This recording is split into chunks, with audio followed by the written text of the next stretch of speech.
Assalamualaikum warahmatullahi wabarakatuh. Hai anak-anak bapak yang hebat dan cerdas. Apa kabar kalian semua? Bertemu lagi dengan Pak Rahmat di sini dalam video pembelajaran kelas 4 materi pelajaran bahasa Indonesia. Tema 1 tentang gagasan pokok dan gagasan pendukung pada teks bacaan. Kira-kira bagaimana pembelajaran kita hari ini? Yuk kita ikuti bersama. Anak-anak, sebelum memulai pelajaran, mari kita berdoa terlebih dahulu ya. Berdoa, Bapak persilakan. Kompetensi dasar dalam pembelajaran kita kali ini adalah 3.1, menunjukkan gagasan pokok dan gagasan pendukung yang diperoleh dari teks lisan, tulis, atau visual. 4.1, menata informasi yang didapat dari teks berdasarkan keterhubungan antar gagasan ke dalam kerangka tulis. Anak-anak, tujuan pembelajaran kita kali ini adalah melalui membaca teks tentang keragaman budaya, siswa mampu menuliskan pengertian gagasan pokok dan gagasan pendukung dari teks bacaan dengan mandiri. Melalui teks tentang keragaman budaya, siswa mampu mengidentifikasikan gagasan pokok dan gagasan pendukung dari teks bacaan dengan mandiri. Melalui contoh teks bacaan yang disajikan, siswa dapat mengonsepkan gagasan pokok dan gagasan pendukung dalam bentuk peta pikiran dengan lengkap. Anak-anak, coba kita amati gambar berikut. Informasi apa yang anak-anak bisa dapatkan dari gambar berikut? Coba kalian tuliskan ya. Anak-anak, dalam sebuah bacaan terdapat gagasan pokok dan gagasan pendukung. Gagasan pokok adalah ide pokok atau ide utama pada suatu bacaan atau paragraf. Sedangkan gagasan pendukung adalah gagasan-gagasan yang mendukung gagasan pokok. Anak-anak, coba kalian baca teks bacaan yang Bapak tampilkan yang berjudul Upacara Adat. Anak-anak, boleh jeda atau pause video ini untuk membacanya ya. Anak-anak, setelah membaca teks keragaman budaya tadi, ayo kita perhatikan penjelasan dari Bapak. Kita dapat menemukan gagasan pokok dan gagasan pendukung pada setiap paragrafnya.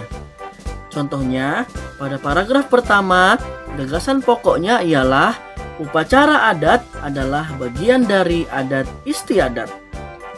Sedangkan gagasan pendukungnya adalah fungsi upacara adat dan contoh upacara adat di Indonesia. Coba anak-anak tuliskan gagasan pokok dan gagasan pendukung dari teks bacaan upacara adat tadi untuk paragraf kedua, ketiga, dan keempat dalam contoh peta pikiran berikut ya. Anak-anak silakan mengisinya seperti yang Bapak contohkan ini. Kerjakan di buku kalian ya. Silakan jeda atau pause video ini untuk mulai mengerjakan. Semangat anak-anak! Anak-anak Bapak yang cerdas dan hebat, ayo kita berlatih kembali menemukan gagasan pokok dan gagasan pendukung pada teks bacaan berikut. Anak-anak bisa mengerjakannya dengan dibimbing dan berdiskusi bersama orang tua ya.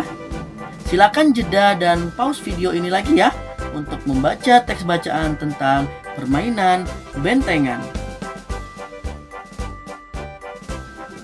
Anak-anak, cara menemukan gagasan pokok pada teks tulis atau teks bacaan adalah yang pertama, bacalah atau dengarkan teks itu dengan saksama. Yang kedua, temukan topik dari teks tersebut. Dan yang ketiga, catatlah pokok-pokok penting dalam teks tersebut. Anak-anak masih semangat kan? Nah, yuk kita mulai membaca lagi dan berlatih lagi menemukan gagasan pokok serta gagasan pendukung ya.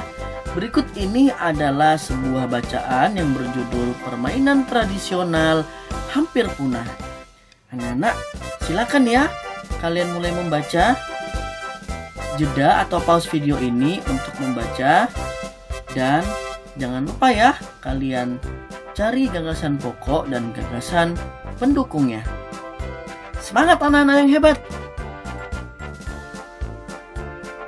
Anak-anak, berikut adalah peta pikiran permainan tradisional hampir punah. Anak-anak bisa mengisi gagasan pokok dan gagasan pendukung yang kalian dapat di dalam peta pikiran ini ya.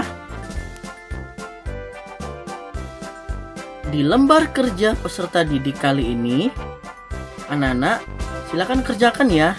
Nomor 1, setelah anak-anak membaca teks bacaan permainan bentengan, jawablah pertanyaan bawah ini. A. Apakah tujuan permainan bentengan? B. Bagaimana peraturan permainan bentengan? C. Apa saja manfaat bermain permainan bentengan? D. Tuliskan satu permainan tradisional yang kalian ketahui.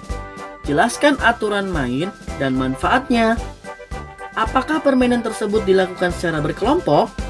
Jika iya, jelaskan manfaat permainan tersebut ya.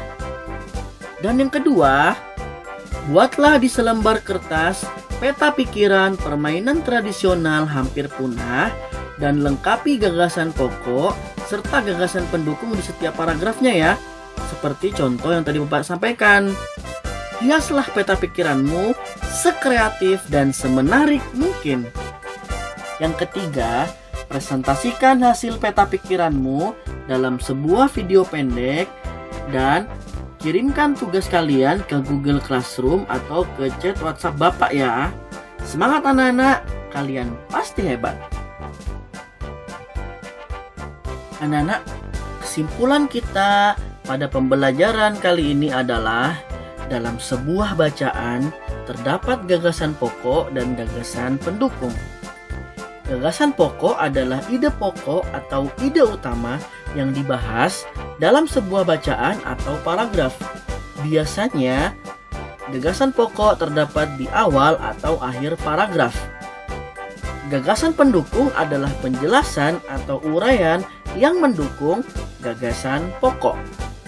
Cara menemukan gagasan pokok teks tulis dan teks lisan adalah: yang pertama, bacalah atau dengarkan teks dengan saksama. Temukan topik dalam teks tersebut. Catatlah pokok-pokok penting dalam teks tersebut. Anak-anak Bapak yang hebat dan cerdas, setelah kalian mengikuti video pembelajaran kita ini, apa yang telah kalian dapat dari pembelajaran kita? Apakah kalian sudah bisa menentukan gagasan pokok dan gagasan pendukung dalam suatu teks bacaan? Anak-anak, bagaimana pembelajaran kita hari ini? Seru bukan? Anak-anak, Bapak tunggu ya kreativitas dan kreasi kalian. Sampai jumpa lagi di video berikutnya. Mohon maaf apabila terdapat kesalahan dari video ini. Kita jumpa lagi, tetap jaga protokol kesehatan ya anak-anak. Bapak akhiri, wassalamualaikum warahmatullahi wabarakatuh. SD Negeri 011 Balikpapan Tengah is the best.